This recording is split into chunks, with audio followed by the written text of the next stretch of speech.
Oke, jadi kita lanjutkan lagi ya. Jadi untuk hari ini kita akan menyelesaikan mengenai kromatografi, kemudian sedikit mengenai proses berbasiskan membran, dan juga yang terakhir adalah proses polishing-nya. Nah, jadi kalau misalnya minggu lalu sudah sempat dibahas sedikit ya mengenai tabel ini.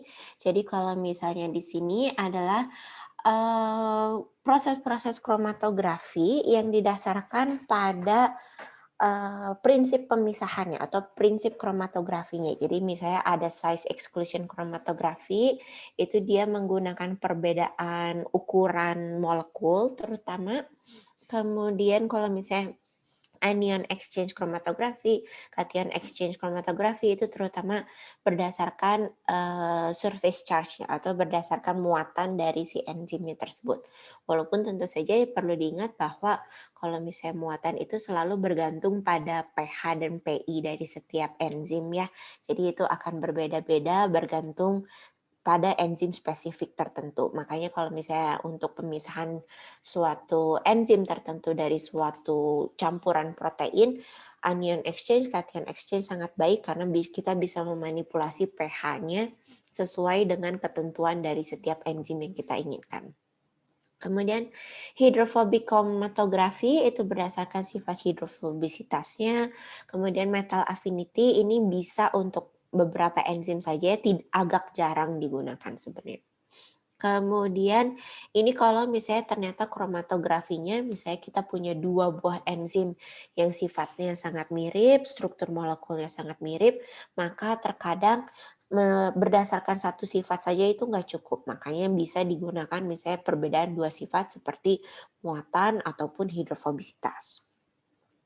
Kemudian ini untuk yang biospecific chromatografi, jadi kalau misalnya si enzimnya memiliki sifat spesifik tertentu yang bisa digunakan untuk melakukan pemisahan dengan lebih baik lagi, maka itu bisa dimanfaatkan. Oke, ini masih sebenarnya isinya masih sama ya, jadi apakah di prinsip pemisahannya seperti apa, hanya saja kalau misalnya di sini biasanya ada ketentuan lagi, biasanya yang paling suka digunakan itu yang sebelah mana. Dari sini bisa dilihat yang paling sering digunakan itu antara ion exchange, jadi bisa anion atau cation, maupun HIC, jadi hydrophobic interaction chromatography. Oke. Kemudian biasanya kalau misalnya selanjutnya biasanya, affinity dan baru yang terakhir itu gel filtration. Karena gel filtration itu kan dia pemisahannya berdasarkan ukuran molekul saja ya, dan itu biasanya kalau ukuran molekul, bisa kurang spesifik atau ada kemungkinan bahwa pemisahannya akan kurang baik. Makanya biasanya yang lebih dimanfaatkan akan sifat, kimiawinya terlebih dahulu. Oke, tapi kita akan mulai membahas semua satu persatu yang yang cukup umum digunakan. Yang pertama adalah gel permeation chromatography atau disebut juga sebagai size exclusion chromatography. Jadi dari namanya aja size exclusion bisa diketahui bahwa pada saat melakukan pemisahan dia utamanya akan bergantung pada ukuran dari si proteinnya. Jadi kalau misalnya kita punya campuran dari 3 buah protein, kemudian kita lewatkan ke dalam suatu kolom kromatografi, maka yang ukurannya itu biasanya yang paling besar, itu kan akan jarang berinteraksi dengan yang gel di dalam kolomnya ya. Jadi yang ukurannya besar akan langsung keluar aja. Bentar. Oh iya benar. Kemudian baru yang ukurannya itu lebih kecil, itu dia akan bisa berinteraksi, bisa nyelip-nyelip ke dalam kolomnya, dan itu akan keluarnya yang paling terakhir. Oke, nah seperti yang tadi sempat disinggung, ini biasanya lebih baik digunakan kalau misalnya perbedaan antara ukuran impurities dengan komponen yang diinginkannya itu cukup signifikan. Kalau misalnya memisahkan antar protein dengan berat molekul yang cukup mirip, itu pasti hasilnya tidak akan bagus kalau menggunakan gel permeation chromatography.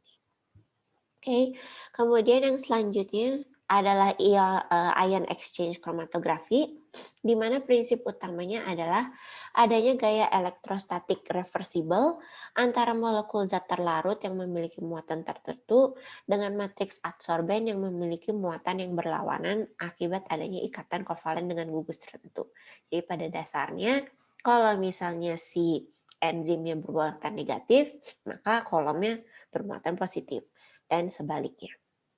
Oke, jadi kalau misalnya anionic exchanger, maka dia artinya memiliki gugus yang bermuatan positif akan mengikat protein yang bermuatan negatif, dan cationic exchanger itu sebaliknya. Oke, ingat bahwa asam amino pada suatu protein atau protein tertentu memiliki muatan karena adanya gugus amin dan gugus karboksil. Dan muatannya ini akan sangat bergantung pada pH ya, seperti yang sudah dibahas di isoelectric point-nya yang waktu itu dapat digunakan sebagai salah satu metode presipitasi. Oke. Kemudian pada ion exchange chromatography, jadi biasanya si umpannya dilewatkan ke dalam kolom. Setelah dilewatkan kan nanti akan terjadi adsorpsi ya. Jadi yang bermuatan negatif akan berikatan dengan yang muatan positif di kolomnya misalnya. Nah setelah itu udah semuanya berikatan, maka akan dilakukan proses pencucian, di mana proses pencucian ini untuk melepaskan si proteinnya agar tidak menempel lagi ke si adsorben di dalam kolomnya itu. Nah, biasanya kalau misalnya pada suatu proses IEC, proses pencucian dilakukan dengan mengalirkan suatu larutan buffer garam. Misalnya, kalau misalnya dialirkan to si ion Na+, maka si ion Na+-nya itu nanti akan bisa menggantikan si gugus protein yang terserap. Jadi ini kalau misalnya si sistemnya itu anionic exchanger ya. Nah, tapi memang sebenarnya kalau misalnya di dalam suatu sistem pemisahan protein yang paling umum digunakan adalah si anion exchanger ini. Karena biasanya kalau misalnya si larutannya itu kita set pada pH yang netral, jadi pada saat pH 7, umumnya sebagian besar protein itu selalu bermuatan negatif. Jadi makanya digunakan si anion exchanger. Atau pada kasus-kasus tertentu bisa aja ada anion exchanger, tapi anion exchangernya itu tidak digunakan untuk memisahkan protein. Tetapi justru si anion exchangernya ini digunakan untuk memisahkan asam nukleat. Jadi kan asam nukleat itu selalu bermuatan negatif ya, dan memang zat-zat di dalam atau mikroba secara keseluruhan juga biasanya seringnya bermuatan negatif. Nah, jadi kalau misalnya mau digunakan untuk memisahkan asam nukleat, salah satu opsinya adalah menggunakan si anion exchanger ini. Masih ingat kenapa asam nukleat harus dipisahkan? Kenapa dia termasuk salah satu kontaminan utama dalam suatu proses yang produknya itu intraselular. Ricky? Iya, Bu. Masih ingat kenapa asam nukleat harus dihilangkan? Bisa mengganggu karena apa ya? Bisa merusak sel, nggak mengganggu. Produknya intraseluler atau ekstraseluler, Bu? Intraselular. Kalau ekstraseluler biasanya nggak usah dipisahin si asam nukleatnya. Karena asam nukleat yang ke ekstraseluler ada, tapi biasanya dikit. Ya. Oh iya benar ya sih. Kalau intraseluler bisa mengganggu atau karena bisa ini ya ke bawah dalam nggak lupa. Karena kalau misalnya ini alasan utamanya ya, karena si asam nukleat itu bisa membuat larutannya menjadi sangat viskos. Jadi kalau misalnya larutannya sangat viskos, nanti susah dipompa, susah dipindahin, laju alir prosesnya menjadi rendah sekali dan sebagainya. Oke? Oke, baik, Bu. Ya. Dulu biasanya kalau misalnya di kelas mikrin biasanya Ricky paling heboh, tapi sekarang akhirnya kayaknya 3 kali kelas ini jarang ngedengerin Ricky ngomong. Oke, Oke, kemudian kita lanjutkan ya ke affinity chromatografi. Jadi memang kalau affinity chromatografi itu biasanya chromatografinya yang spesifik. Jadi kalau misalnya spesifik artinya si adsorben yang digunakan juga highly spesifik. Adsorbennya bisa bereaksi dengan protein ini aja misalnya. Nah, jadi kalau misalnya affinity chromatografi, karena sifatnya yang sangat spesifik, berarti adsorbennya spesifik, berarti biasanya harganya cenderung lebih meningkat dibandingkan kromatografi lainnya. Makanya ini termasuk yang cukup, kalau misalnya bisa nggak digunakan, ya mending jangan digunakan. Gitu. Oke, walaupun selektivitasnya itu cukup tinggi. Nah, sama seperti sebelumnya, jadi misalnya kita punya umpan dilarutkan ke dalam suatu kolom kromatografi, kemudian nanti akan terjadi proses absorpsi. Setelah itu pada saat mau dielusi, mau dilepaskan, itu dilakukan dengan menggunakan buffer dengan komposisi atau kondisi tertentu. Oke, jadi misalnya si buffernya yang tadinya menggunakan pH berapa? 6 gitu, kemudian diganti menjadi pH 8 biar kemudian si enzim yang sudah terabsorpsinya bisa terlepaskan. Atau misalnya perubahan konsentrasi garam, misalnya tadinya menggunakan buffer apa tris HCl misalnya kemudian diganti dengan buffer sitrat misalnya.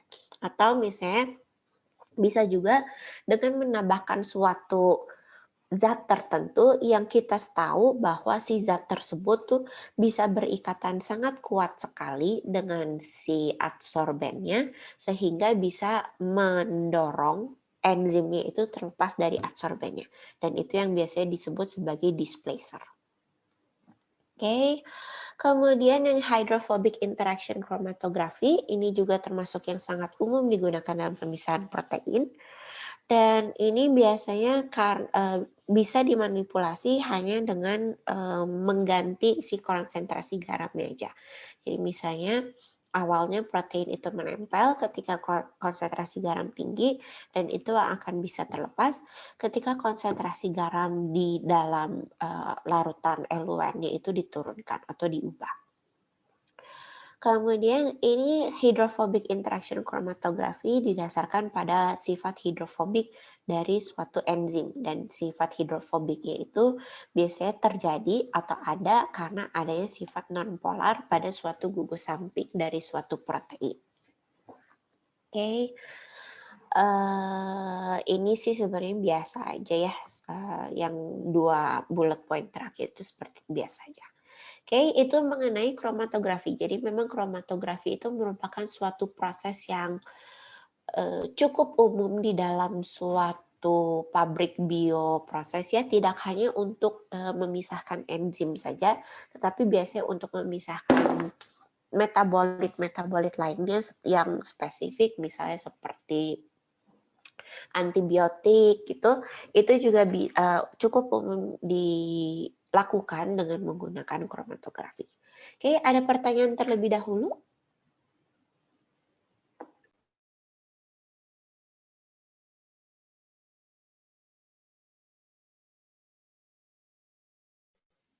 Bu, saya mau bertanya. Ya, silahkan. Tadi kan dicuci atau di apa istilahnya eluasi ya Bu ya? Elusi. Elusi. Elusinya itu dengan larutan garam. Nah, tapi biasanya kan protein ini dia bermuatan negatif, tapi larutan garamnya ini Na+, apakah itu bisa menggantikan si protein ini ya Bu? Atau harus muatan yang negatif lagi? Jadi biasanya kok ada yang bisa menggantikannya tuh dengan cara mengusir.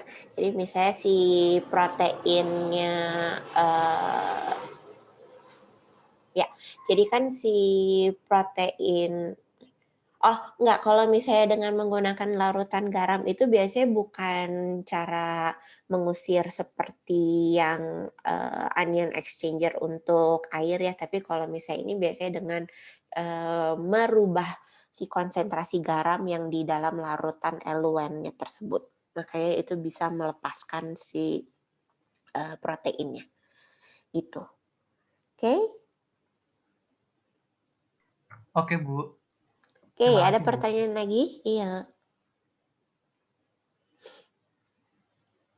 Kalau misalnya enggak, kita lanjutkan ya ke yang bagian ultrafiltrasi. Jadi misalnya ini sebenarnya untuk menyatakan secara general aja pemisahan berbasiskan membran.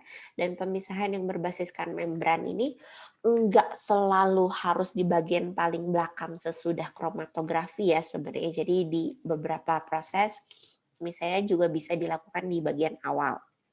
Tapi ini diletakkan di paling akhir karena proses yang berbasiskan membran itu sebenarnya bisa diletakkan di awal, di tengah, ataupun di akhir sebelum kromatografi misalnya.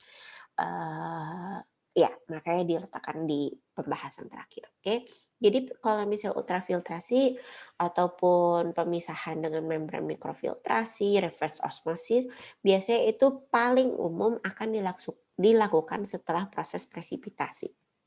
Walaupun tidak menutup kemungkinan akan digunakan di tahapan lainnya juga. Dan ini mikrofiltrasi, ultrafiltrasi dan sebagainya digunakan terutama untuk melakukan pemisahan protein tertentu atau enzim tertentu yang bisa dipisahkan dengan ultrafiltrasi.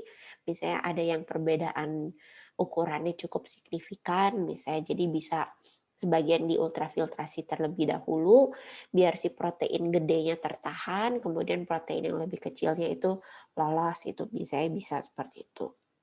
Ataupun untuk pemekatan dan pemurnian. Jadi misalnya sesudah presipitasi kan kita mau ambil nih endapan si presipitatnya, itu bisa menggunakan mikrofiltrasi terlebih dahulu.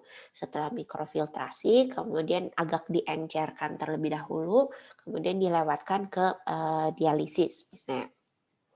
Jadi dialisis tuh terutama untuk menghilangkan garam-garam atau kontaminan-kontaminan lainnya yang ikut terendapkan bersama si endapan presipitasi tersebut. Contohnya seperti itu.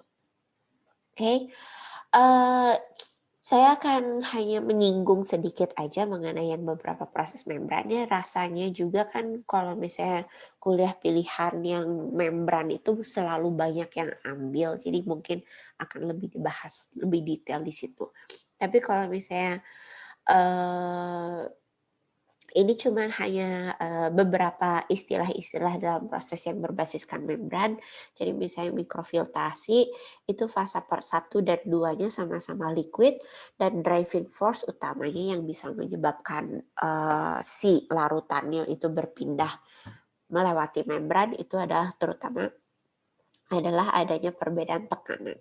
Sama dengan ultrafiltrasi, nanofiltrasi, reverse osmosis, pervaporasi. Tapi kalau pervaporasi ada dua fase, ada yang liquid, ada yang gas. Driving force-nya tetap perbedaan tekanan. Nah, tapi kalau misalnya ini elektrodialisis sama membran elektrolisis, driving force-nya perbedaan muatan ya. Kemudian kalau dialisis itu driving force utamanya adalah perbedaan konsentrasi. Itu yang cukup umum digunakan di dalam suatu proses pemisahan enzim adalah dialisis. Jadi seperti yang tadi sudah disebut singgung, sesudah presipitasi itu biasanya, enggak selalu tapi biasanya habis itu diikuti dengan suatu proses dialisis. Di mana proses dialisis itu adalah proses pemisahan dengan membran untuk menyingkirkan solut berberat molekul rendah dari larutan. Jadi memang tujuan utamanya itu untuk memisahkan garam-garam yang ikut terendapkan pada saat proses presipitasi. Oke, ion-ion anorganik ataupun asam-asam organik yang merupakan metabolit sampingannya dari suatu proses fermentasi ataupun proses fermentasi. Oke, biasanya itu membran yang digunakan adalah semi permeable dan ini memanfaatkan sifat bahwa solut dengan berat molekul rendah itu akan bergerak ke ruang dengan konsentrasi yang lebih rendah. Oke, itu yang terutama mengenai proses berbasiskan membran. Ada pertanyaan terlebih dahulu? Ibu mau tanya, Bu. Ya. Tadi yang perforasi itu fasanya 1 dan 2 itu maksudnya apa ya, Bu? Jadi kalau misalnya pervaporasi itu misalnya di dalam suatu liquid tertentu ada gas yang terlarut misalnya, atau misalnya ada gas yang mau dipindahkan ke fase berikutnya dan fase berikutnya itu ditempelkannya ke liquid, itu juga seperti itu. Tapi rasanya pervaporasi umumnya sih jadi di dalam suatu campuran liquid ada gas terlarut, kemudian gas terlarutnya itu yang mau dipindahkan ke sisi sebelahnya. Oke, terima kasih, Bu. Oke, ada pertanyaan lagi?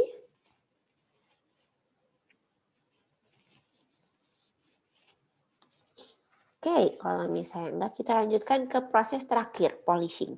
Jadi sebenarnya kalau misalnya sudah mencapai proses kromatografi, terutama kalau hasil dari kromatografi itu biasanya sudah cukup murni si protein atau enzimnya. Jadi biasanya kita hanya memiliki protein atau enzim yang kita inginkan dengan ya mungkin ada protein lain, tapi biasanya konsentrasinya itu udah cukup rendah di dalam suatu larutan buffer yang kita udah tahu bahwa si larutan buffernya itu sebenarnya cocok untuk si enzimnya tersebut. Nah, dan biasanya larutan buffernya buffer yang cukup sederhana ya, misalnya larutan garam NaCl doang, atau buffer asam sitrat doang, atau buffer fosfat, atau apa yang lain. Jenis-jenis buffer kan ada banyak ya. Jadi kita udah tahu bahwa kemurniannya sebenarnya cukup tinggi, tapi itu dia masih dalam bentuk liquid. Nah, kalau misalnya memang si enzimnya itu mau ditargetkan penjualannya dalam bentuk liquid, ya udah setelah selesai kromatografi ya udah beres, paling ditambahin zat-zat tertentu yang bisa membantu kestabilan seperti gliserol atau apa gliserol ataupun apalagi ya terkadang ada yang penambahan sukrosa misalnya. Nah, itu sebenarnya udah cukup. Jadi kalau misalnya sudah mau dipasarkan dalam bentuk liquid itu sudah selesai prosesnya. Tapi kita semua pasti tahu ya kalau misalnya liquid itu biasanya dia umur simpannya cenderung lebih pendek, makanya harus ditambahin suatu stabilizer, kemudian cenderung sulit untuk ditransportasikan. Kemudian ya 2 itu sih yang paling utama ya, sulit untuk ditransportasikan dan biasanya umur simpannya cenderung lebih pendek.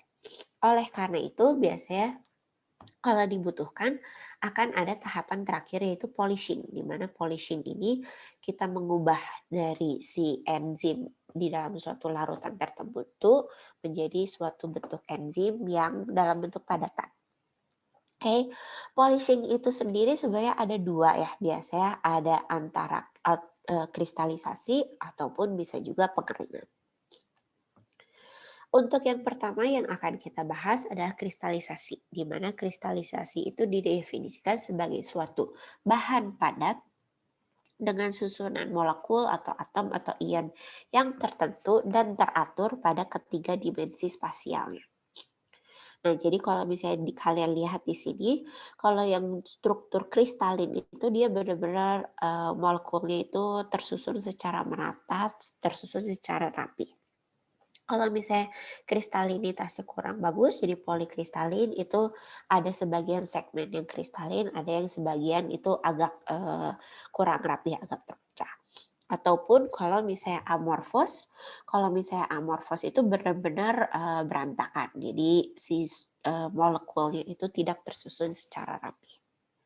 Walaupun kalau amorfos ini bukan berarti dia liquid ya, tetap padatan, hanya saja susunan molekulnya tuh kurang rapi. Nah, untuk mendapatkan kristalisasi ini biasanya operasinya itu akan dilakukan pada temperatur rendah. Jadi kerusakan produknya minimal, terutama untuk yang bahan-bahan protein dan enzim ya. Jadi ini kristalisasi biasanya temperatur ruang itu udah cukup. Tapi untuk dapat melakukan suatu proses kristalisasi pada temperatur ruang, biasanya operasinya itu harus dilakukan pada konsentrasi tinggi. Jadi enzim atau protein yang kita inginkan harus hampir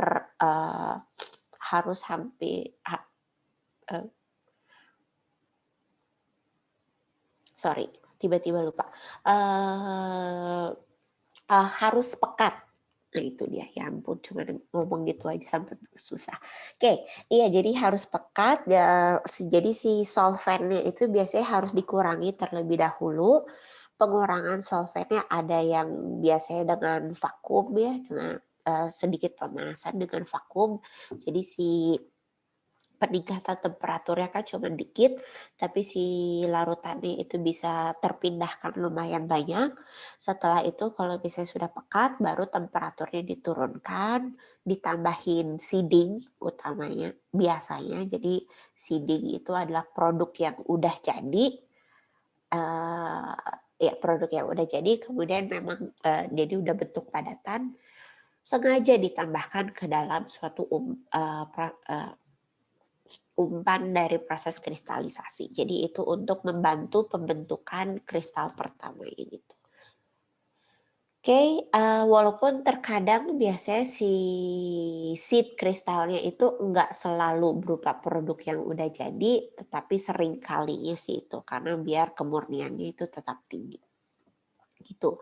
Dan ini juga apa yang dilakukan pada suatu proses pembuatan gula kristal ya. Jadi kalau misalnya pembuatan gula kristal juga menggunakan kristalisasi, itu pasti akan ada sebagian gula produk yang disisihkan, terutama kalau misalnya yang off spec.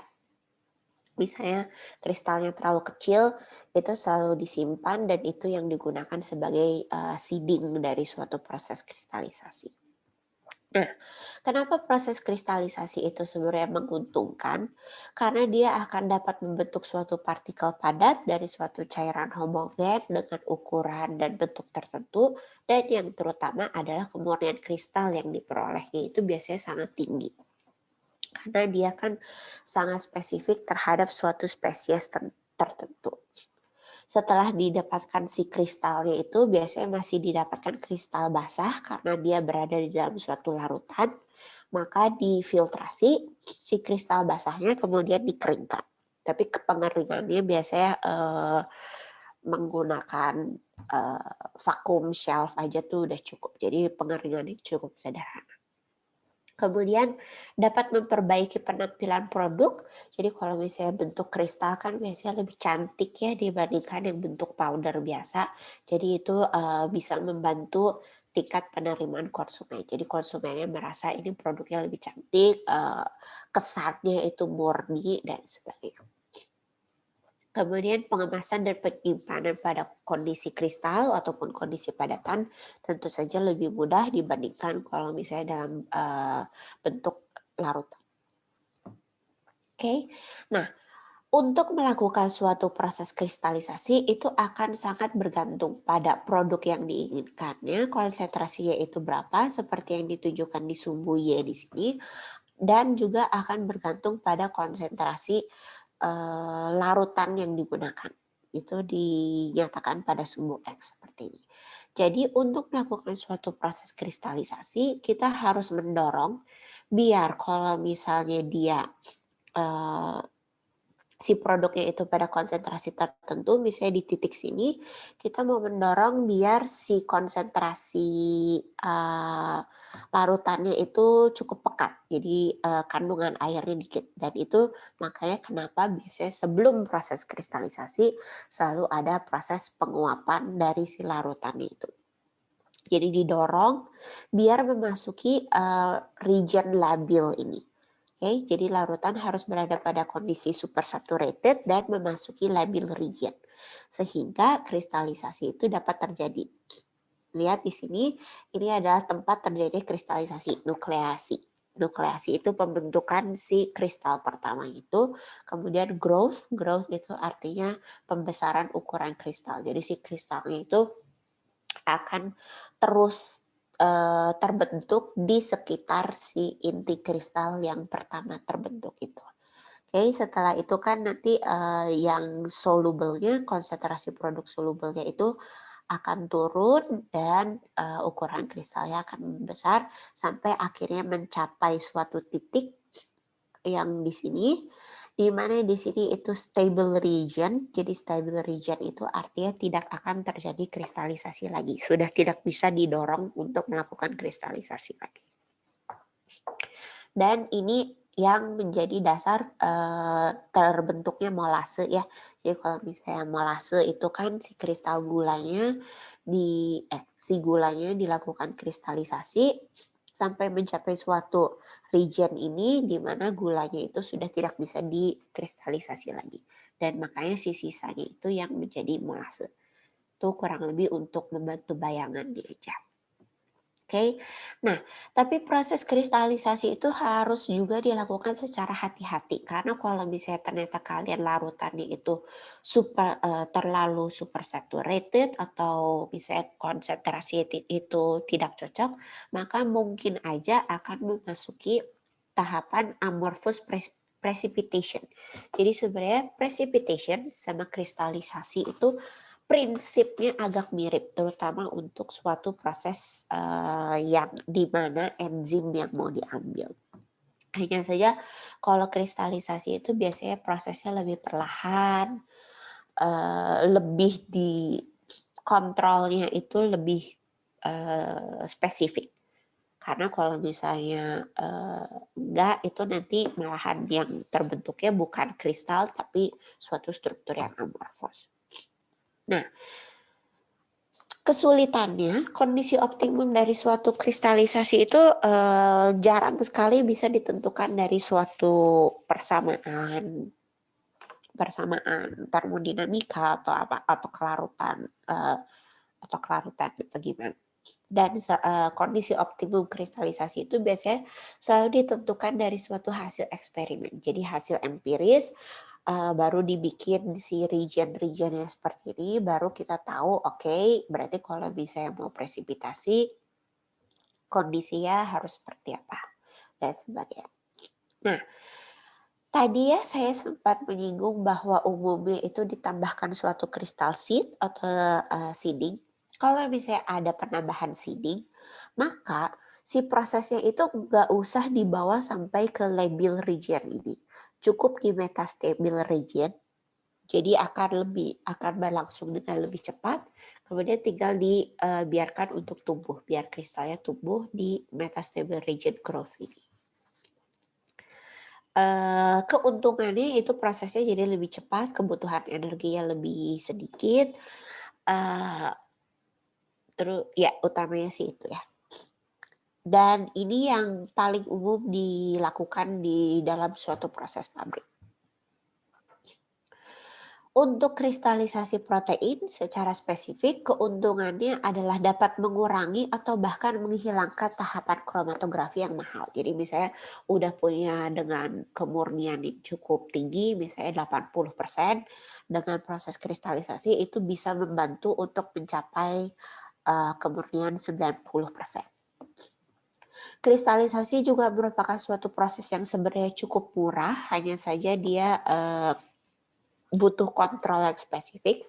Tapi kalau misalnya secara biaya itu cukup murah, apalagi kalau dibandingkan dengan suatu tahapan kromatografi.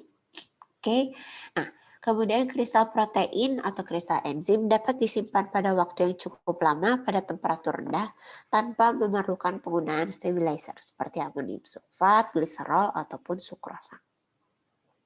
Metode kristalisasi jadi sama seperti presipitasi, namun biasanya dilakukan secara lebih perlahan-lahan. Jadi misalnya bisa dilakukan dengan mengubah pH isoelektriknya, bisa dilakukan dengan menambahkan suatu solvent organik ataupun polimer tertentu yang bersifat non-ionik, ataupun bisa juga dengan melakukan salting out. Gitu. Jadi itu mengenai proses polishing kristalisasi. Contohnya untuk misalnya proses kristalisasi, misalnya kita punya alkohol oksidase. Ini saya mulai agak cepat lagi ya, saya coba perlambat lagi ya. Jadi misalnya alkohol oksidase kita punya dari suatu hasil proses fermentasi dari ragi Pichia pastoris. Ini ceritanya, ini contoh kasus ya, dia ditumbuhkan pada suatu fermenter skala 100 liter. Nah, si alkohol oksidasenya ini ceritanya di intraseluler, makanya harus dilisis terlebih dahulu. Kemudian setelah lisis dia melakukan diafiltrasi, dengan menggunakan suatu mikrofiltrasi untuk mendapatkan produk di permeat. Oke, jadi dipisahkan antara si pecahan sel dengan si produk-produknya, kemudian setelah itu dilanjutkan lagi dengan ultrafiltrasi. Setelah ultrafiltrasi, baru kemudian dikristalisasi. Dan contoh kasusnya di sini yieldnya didapatkan sekitar 200 gram enzim murni dari suatu fermentor skala 100 liter. Kemudian contoh untuk ovalbumin. Kebetulan kalau bisa ovalbumin ini contohnya itu karena dia harus dipisahkan antara ovalbumin dengan corn albumin dan juga lisosin. Semuanya merupakan suatu protein, jadi di dalam suatu larutan umpan itu ada 3 campuran protein.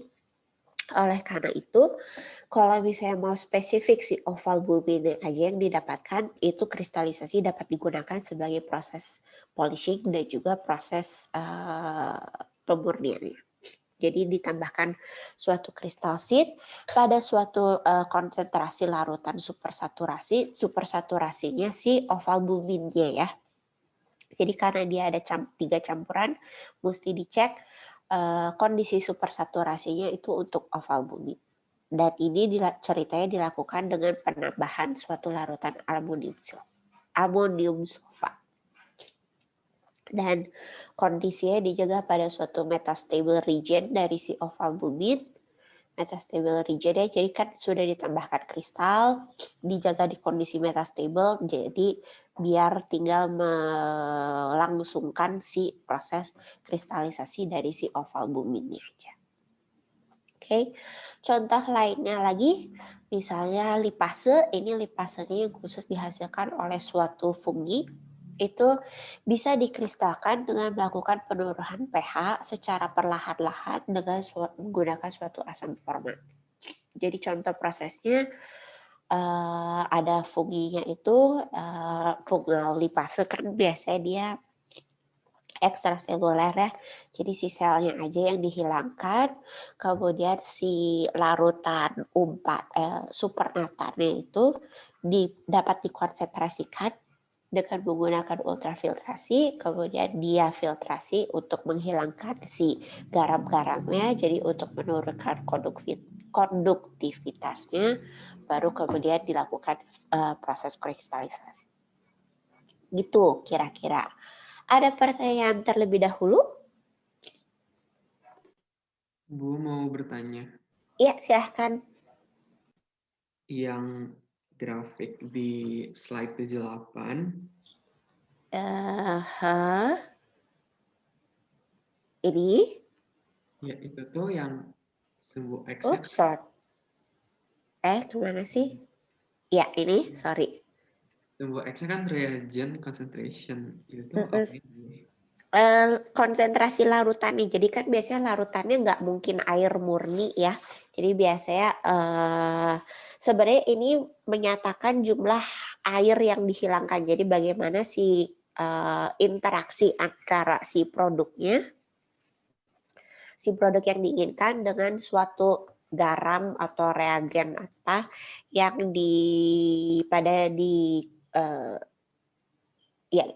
misalnya larutan garam gitu. Nah, ini diplotkannya berdasarkan si konsentrasi garamnya tersebut. Jadi pada saat reagen konsentrasinya itu tinggi, pada dasarnya mau bilang bahwa jumlah airnya itu lebih sedikit. Gitu aja sih sebenarnya. Cuman diplotkannya terhadap reagen concentration. Baik Bu, terima kasih. Karena kan proses kristalisasi itu enggak hanya melibatkan dari si produknya doang, kemudian dia dikristalisasi ya, tapi itu juga akan berpengaruh terhadap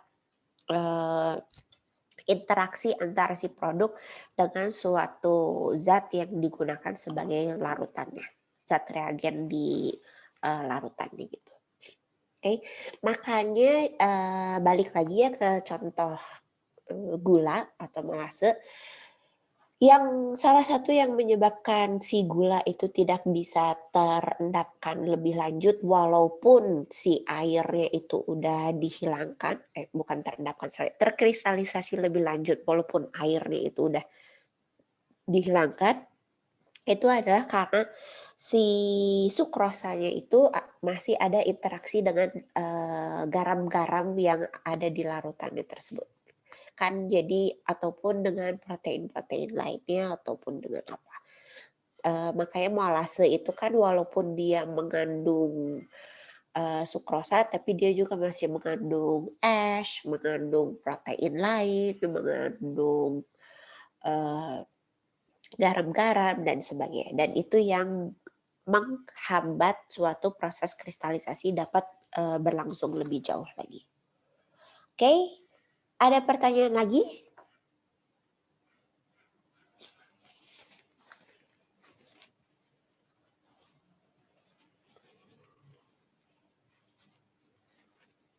Kalau nggak ada, kita masuk ke tahapan yang terakhir ya.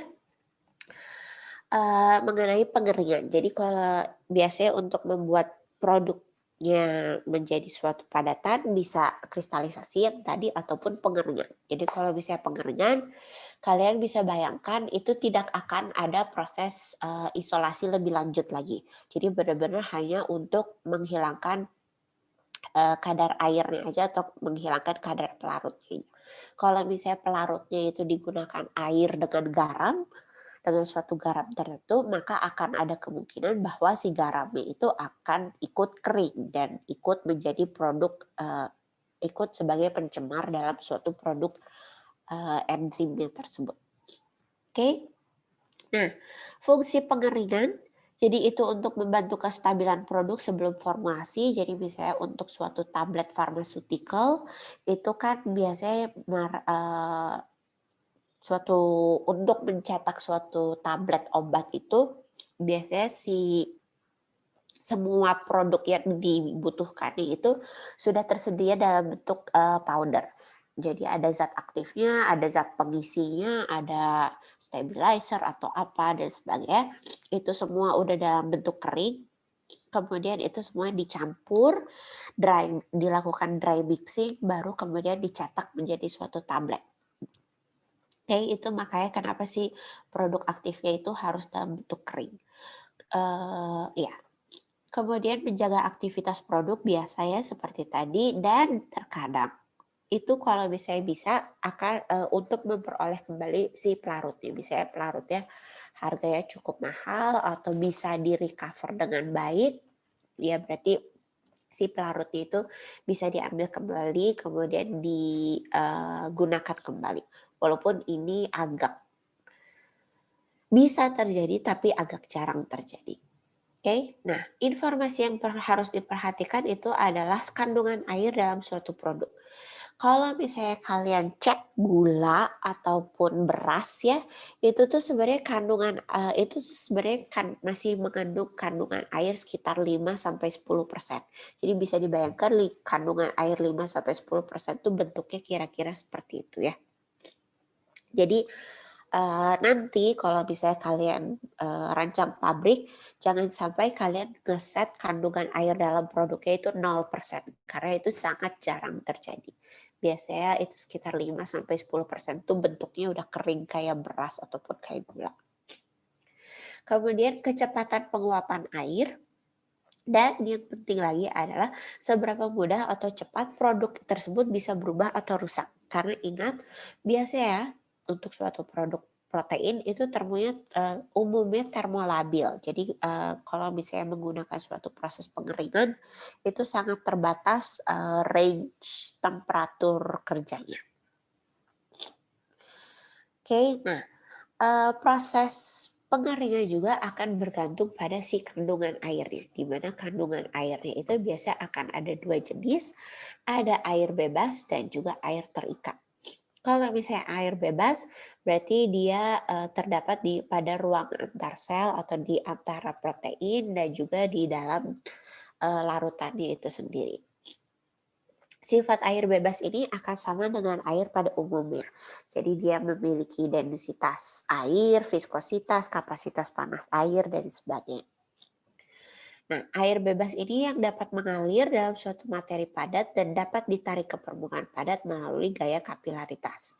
Jadi air bebas ini yang cukup gampang dihilangkan. Yang menjadi challenge atau yang sebenarnya menjadi susah itu adalah adanya air terikat. Di mana biasanya air terikat ini adalah air yang terkandung di dalam suatu sel atau terkandung di dalam suatu produk biologis yang kalau misalnya jumlahnya itu lebih banyak dan lebih banyak daripada suatu air bebas. Air terikat ini biasanya memiliki sifat yang berbeda dengan free ataupun bulk water. Jadi kalau misalnya air terikat ya dia lebih terikat, lebih sulit dihilangkan kalau misalnya dengan pemanasan doang. Jadi atau kalaupun dipisahkan dengan pemanasan itu dia membutuhkan temperatur yang lebih tinggi. Jadi kalau misalnya air bebas temperatur 100 udah bisa hilang. Kalau misalnya air terikat ya biasanya harus temperatur 120 misalnya. Ataupun dia juga memiliki tekanan uap yang lebih rendah. Oke. Nah, untuk suatu produk biologis, termasuk juga protein, biasanya opsi alat pengeringan yang bisa digunakan itu sangat terbatas sekali. Yang pertama adalah vacuum shelf dryer. Jadi kalau misalnya vacuum shelf dryer itu, si produknya kita taruh di atas suatu tray, seperti ini, kemudian di sekitarnya itu akan dialirkan suatu media pemanas sehingga proses pemisahannya ini berlangsung secara konduksi.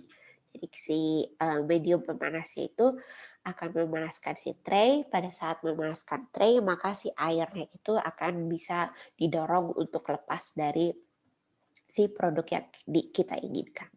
Tapi kalau misalnya hanya mengalirkan media pemanas seperti biasa dengan proses konduksi kan titik didih air 100 derajat Celcius ya. Jadi kita minimal harus ngeset pada 100 derajat Celcius. Bahkan kalau misalnya mau menghilangkan air terikat berarti harus diset lebih tinggi lagi. Nah, untuk mencegah biar si temperaturnya itu harus diset terlalu tinggi, makanya dibantu oleh proses vakum. Dimana kalau misalnya vakum berarti kan akan ada dorongan tambahan ya biar si airnya itu lepas dari suatu produk. Jadi pemanasannya itu nggak usah di temperatur 100, misalnya di temperatur 60 atau 70 itu aja udah cukup. Dan vakum juga membantu untuk mempercepat pengeringan.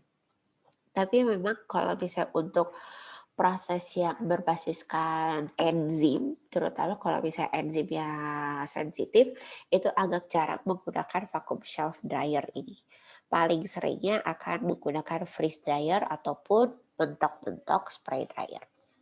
Oke, jadi vacuum shelf dryer ini biasanya lebih umum untuk proses bioproses lainnya seperti antibiotik ataupun metabolit lainnya. Oke. Sedikit variasi dari si vacuum shelf dryer itu adalah batch vacuum rotary dryer. Jadi kalau misalnya vacuum rotary dryer ini dia sistemnya menggunakan drum ya, makanya disebut juga sebagai vacuum tumble dryer. Jadi medium pemanasnya itu ada di dinding jaketnya di sini di bagian luarnya. Kemudian si produknya itu ada di dalam drum di sini, kemudian si drumnya itu diputar-putar biar padatan yang terbentuk di dalamnya itu benar-benar bisa bersentuhan dengan si jaket sehingga bisa dipanaskan. Kemudian lagi-lagi dibantu dengan vakum biar temperaturnya gak usah terlalu tinggi. Setelah itu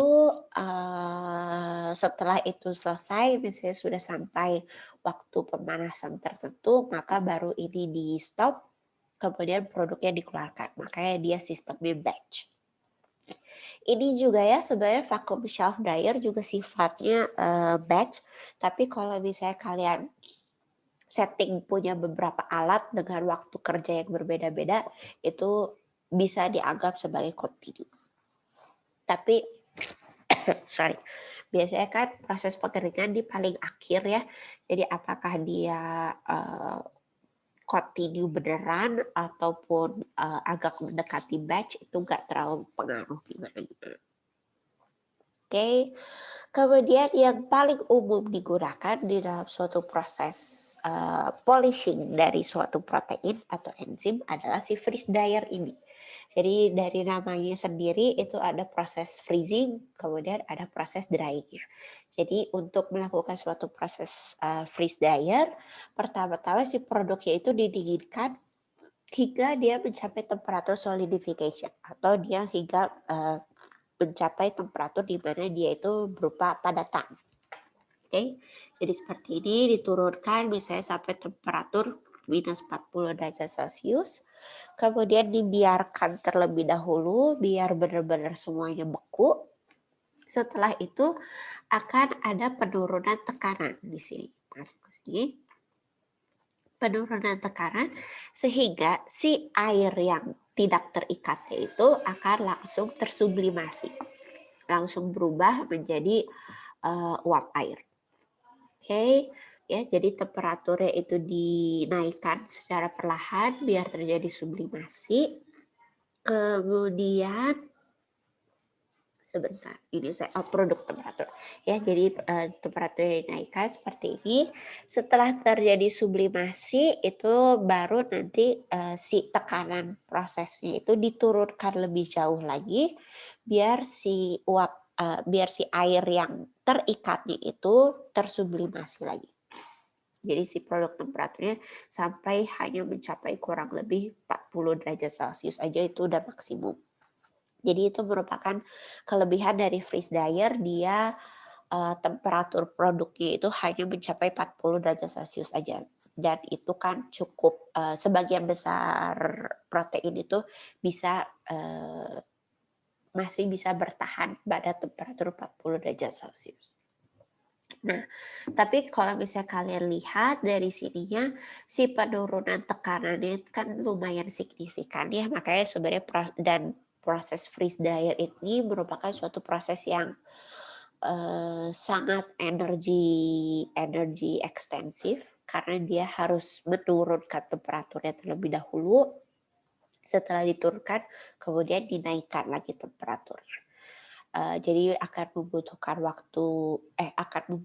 energi yang cukup besar, kemudian waktunya juga cukup lama. Itu kurang lebih 24 sampai 48 jam. Bahkan umumnya sih 48 jam ya. Jadi merupakan suatu proses yang lambat. Jadi ya kalau misalnya ada opsi nggak freeze dryer, biasanya itu lebih disukai. Oke, nah untuk suatu proses freeze dryer sendiri biasanya dilakukan di dalam suatu chamber seperti ini. Kemudian produknya itu berada di dalam suatu vial-vial seperti ini ya. Jadi misalnya si larutannya itu segini. Kemudian dibekukan terlebih dahulu sehingga sampai jadi padatan.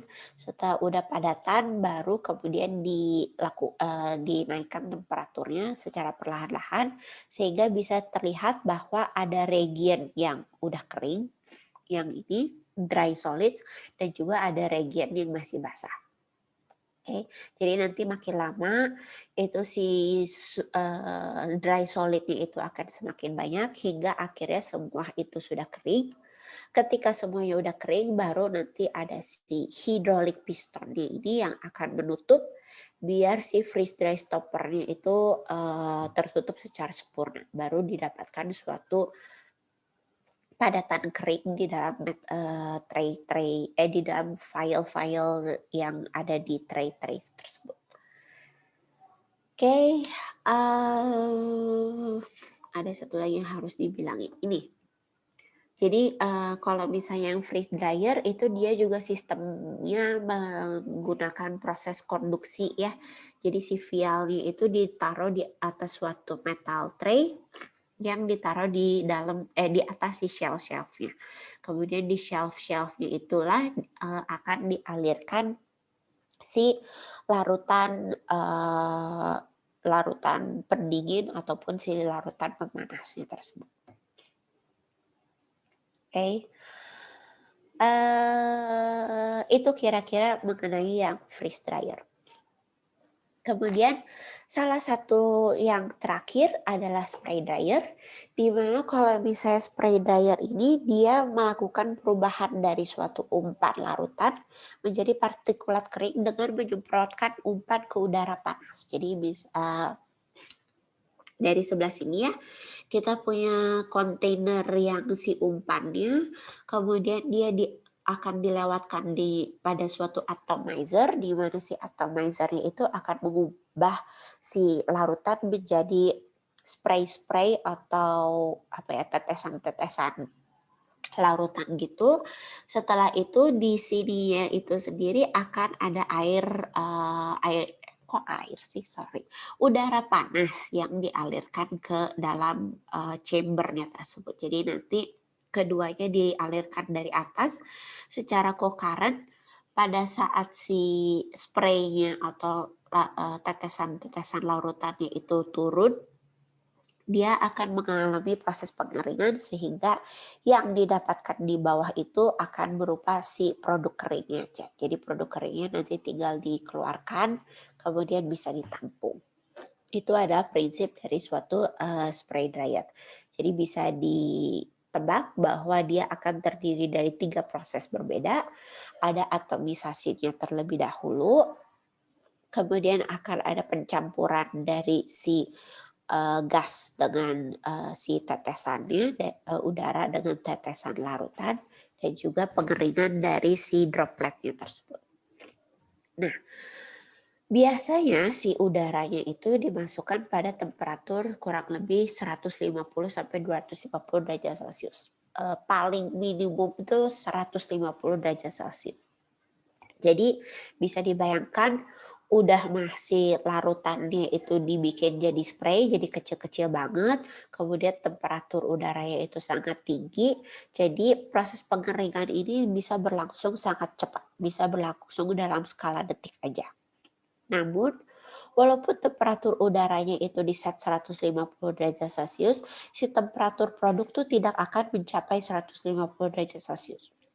Apalagi si prosesnya hanya skala detik ya. Jadi temperatur produknya itu pasti lebih rendah dari 150 derajat Celcius. Makanya tergantung enzimnya, tapi ini juga masih bisa menjadi opsi untuk pembentukan padatan enzim. Dan ini umum digunakan untuk suatu produk yang heat sensitif seperti susu, kopi, spora, atau pengeringan mikroorganisme, pengeringan antibiotik, itu juga bisa dilakukan dengan spray dryer. Oke, ada pertanyaan terlebih dahulu mengenai proses polishing. 2 itu tadi udah proses polishing yang umum digunakan ya. Ada pertanyaan? Halo Bu, Ya, silahkan. izin bertanya Bu, tapi mungkin ini pertanyaannya mungkin nggak ada out of topic gitu ya Bu ya, gak apa kan ya Bu? Gak apa-apa. Ya jadi sebenarnya itu saya pengen tahu Bu, kalau misalnya kan proses bioproses itu rata-rata batch, sedangkan separasinya itu juga rata-rata batch. Nah kira-kira Enggak, separasi biasanya continue. separasinya continue. Nah cara integrasikannya gimana ya Bu ya, kamu boleh tahu? Dari Kalau batch ke gitu. Nah, biasanya kalau misalnya masih ingat kan kenapa sih proses fermentasi biasanya batch? Iya ngerti Bu, karena dia mau apa kan, Kak Kontang gitu. Iya, kontaminasi lah, terus mencegah mutasi genetik dan sebagainya. Nah, tapi kalau misalnya proses pemisahannya itu biasanya selalu dilangsungkan kontinu, karena memang proses-proses pemisahan itu sebagian besar lebih gampang dilakukan kalau misalnya si prosesnya itu kontinu. Jadi contoh seperti proses membran gitu ya. Kalau misalnya proses membran, kalau misalnya prosesnya batch berarti dialirin dulu berapa banyak, itu berarti nanti di awal-awal kan si prosesnya masih startup. Kalau misalnya startup kan biasanya belum bisa mendapatkan hasil sesuai yang diinginkan ya. Jadi biasanya kalau yang produk dipakai yang startup itu selalu dibuang karena tidak akan memenuhi spesifikasi. Baru setelah itu tengah-tengahnya memenuhi spesifikasi itu yang disimpan, kemudian pas udah mau shutting down itu pasti off spec juga, makanya dibuang. Makanya kalau misalnya dari proses kayak membran kayak gitu akan susah kalau misalnya dilaksanakan secara batch, makanya dia biasanya dilakukan secara continue. Nah, berarti di dalam suatu pabrik bioproses akan ada dua buah mode yang berbeda, fermentornya dan biasanya produk depan-depannya, jadi pre-treatmentnya itu selalu di set batch karena biasanya lebih kalau pre-treatment biasanya lebih gampang. Pre-treatment bisa continue, tapi karena si proses fermentornya batch biasanya akan mengikuti si batch itu. Tapi setelah itu, setelah selesai dari fermentor, itu biasanya akan disimpan terlebih dahulu.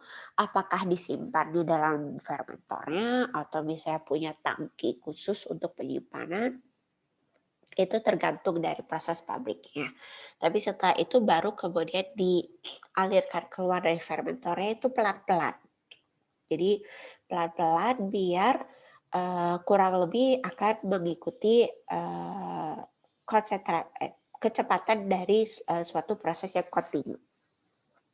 Jadi misalnya si fermentornya itu setelah selesai fermentasi selama 2 hari akan dialirkan dengan laju yang cukup rendah sehingga kurang lebih satu batch itu akan selesai dalam waktu 2 hari. Itu jadi tinggal dihitung aja sebenarnya dari flow rate-nya gitu.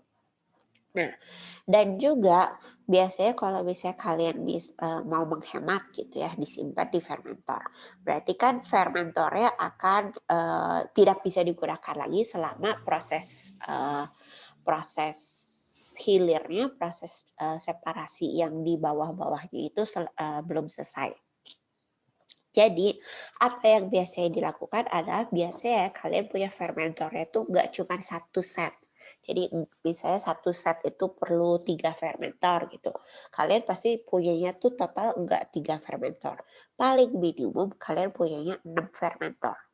Jadi dengan punya 6 fermentor, ketika satu fermentor selesai, fermentor set lainnya itu masih berjalan melakukan fermentasi. Jadi pada saat si fermentor pertama udah mau habis, proses hilirnya udah mau selesai, nggak usah nge-stop si proses hilirnya, langsung buka yang fermentor satunya lagi yang udah mau selesai. Fermentor satunya lagi yang udah mau selesai, dibuka, dialirkan ke si proses hilirnya. Jadi proses hilirnya bisa terus maju, fermentasinya juga bisa terus berlangsung. Itu biasanya yang challenge scheduling dari suatu proses bioproses ya. Tapi ini juga akan bergantung pada produk yang kalian punya. Jadi misalnya suatu pabrik antibiotik ya, pabrik antibiotik itu biasanya enggak cuma satu antibiotik doang. Kalau misalnya antibiotik kan cuma butuh berapa banyak gitu ya pasarnya. Jadi biasanya suatu produk antibiotik ataupun enzim gitu, terkadang beberapa enzim itu jenis produknya enggak cuma satu. Jadi artinya misalnya dalam bulan ini dia melakukan fermentasi produk A terlebih dahulu. Kemudian bulan depannya dicuci semuanya biar semua prosesnya itu diganti untuk melakukan proses B. Kemudian bulan depannya lagi diganti untuk melakukan proses C dan sebagainya. Makanya alat prosesnya itu biasanya selalu cukup umum ya. Paling kan sentrifugasinya umum bisa dipakai untuk semua proses, mikrofiltrasi atau ultrafiltrasinya umum bisa dipakai untuk semua proses. Paling kan cuma perlu ganti-ganti kolom adsorpsi atau kolom kromatografinya aja gitu. Bisa seperti itu. Atau nunggu pesawat lewat tuh.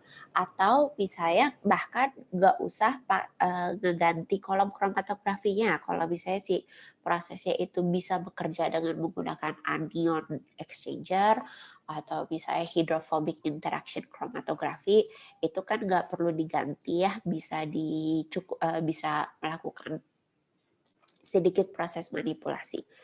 Jadi itu alasan tambahannya kenapa si kromatografinya itu biasanya inginnya tuh pakai sifat yang general-general aja. Anionnya, kation, muatan, anion kation, ataupun dari si hydrophobic interaction-nya. Gitu, cukup jelas? Jelas, Bu. Desi, Makasih kan banyak, ya Bu. tadi? Ya. Oke, Iya, Bu. ada lagi pertanyaan?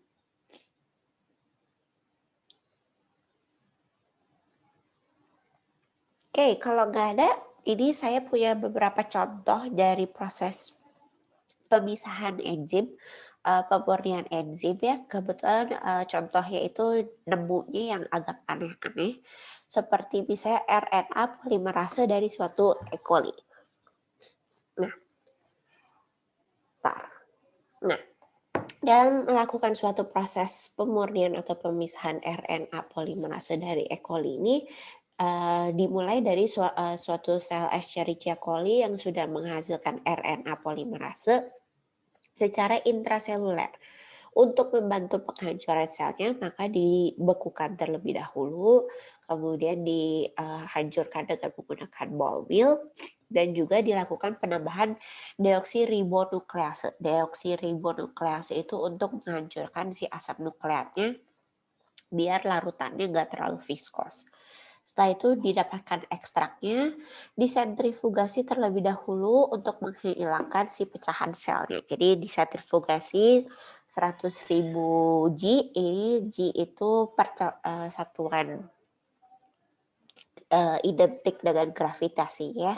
Kan jadi kan si proses sentrifugasi kan si piringnya tuh diputer-puter. Pada saat melakukan perputaran itu berarti nanti dia akan identik dengan berapa kalinya gaya gravitasi. Itu yang disebut dengan G. Oke, jadi sentrifugasi pada kecepatan 100.000 G selama 2 jam, kemudian itu terutama untuk menghilangkan pecahan sel dan ribosom. Setelah itu diambil si supernatannya, ceritanya supernatannya itu difraksionasi dengan amonium sulfat. Jadi dilakukan presipitasi dengan menggunakan saturasi yang ditingkatkan secara perlahan. Jadi dari 33 ditingkatkan terus sampai mencapai 50%. Setelah udah dapat padatan yang cukup, padatannya dipisahkan, kemudian reekstraksi lagi dengan menggunakan saturasi 42%. Setelah sudah didapatkan presipitatnya, baru presipitatnya itu akan dilarutkan kembali, biar kembali ke bentuk cairan ya. Kemudian dilakukan pemurnian lebih lanjut dengan adsorpsi pada suatu kolom DEAE selulosa. Kemudian dielusi dengan gradien KCl. Ini bisa ditebak, ini terutama untuk menghilangkan protein-protein sejenisnya. Oke, setelah itu dimurnikan lebih lanjut lagi dengan kromatografi pada fosfoselulose. Ini mohon maaf saya nggak punya informasi khususnya yang dihilangkan pada tahap pertama apa, tahap kedua apa. Jadi tapi bisa dibayangkan kurang lebih dari proses isolasi ini hanya merupakan proses purifikasi aja. Kemudian dielusi lagi dengan 0,35 molar KCl. Kemudian dilakukan gel filtration untuk memurnikan dia lebih lanjut lagi. Baru didapatkan si enzim murni. Oke, kemudian contoh proses lain, contohnya pengambilan arom multizyme dari suatu neurospora.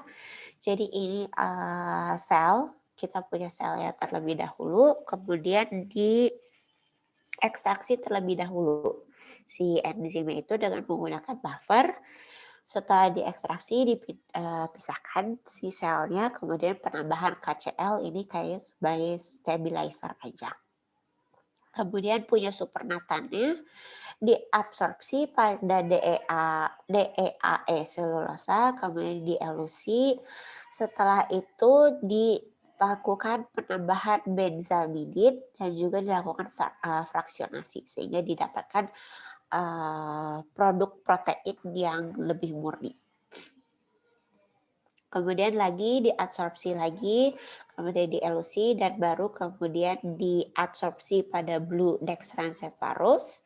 Kemudian karena dia menggunakan KCl untuk elusinya, maka dia melakukan dialisis terutama untuk menghilangkan konsentrasi KCl. Jadi yang didapatkan akan berupa enzim di dalam suatu larutan air atau larutan air. Itu. Oke, itu 2 contoh yang saya miliki. Ini slide terbarunya sudah saya upload lagi di Google Classroom ya. Jadi kalau slide yang sebelumnya itu belum sampai kromatografi bahkan rasanya. Saya sudah upload ulang yang barunya ini di Google Classroom. Oke. Ada pertanyaan terlebih dahulu?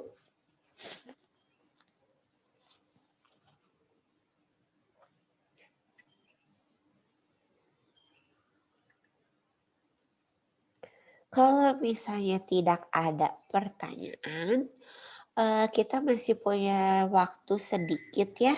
Saya pengen ada kuis kecil-kecilan aja biar happy-happy. Bentar, kuisnya saya publish dulu. Kalian cukup familiar dengan Canvas?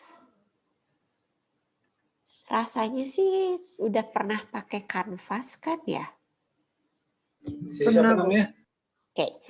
Nah, saya udah bikin kelasnya di Canvas, bentar linknya saya share.